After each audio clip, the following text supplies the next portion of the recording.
darating na December 31.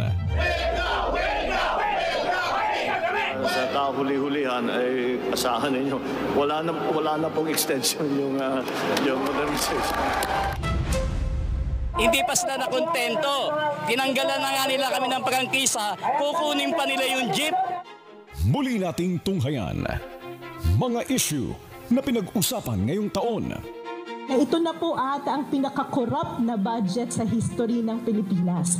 Ayuda is not charity, it is justice. Sa mga kontra sa ayuda, handang ipakita ng administrasyong ito kung saan napunta ang bawat sentimong inilaan para rito.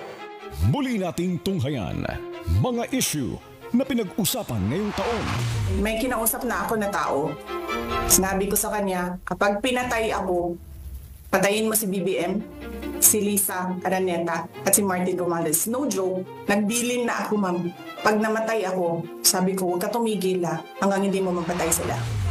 Kung ganun na lang kadali ang pagplano sa pagpatay ng isang presidente, paano pa kaya ang mga pangkaraniwan na mamamayan?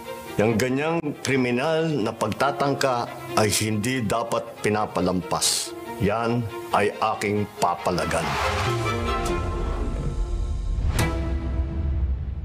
Mga balitang tinutukan ng taong bayan at binantayan. Definitely hindi po ako spy. Repaso 2024, ang UNTV News and Rescue Year-End Coverage. I want to be clear.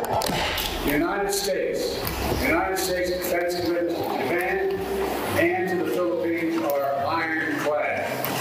They're ironclad.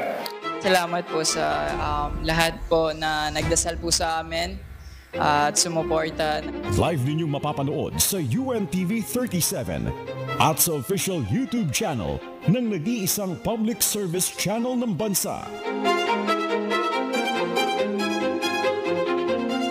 Repaso 2024, Martes, December 31, alas 8 ng gabi.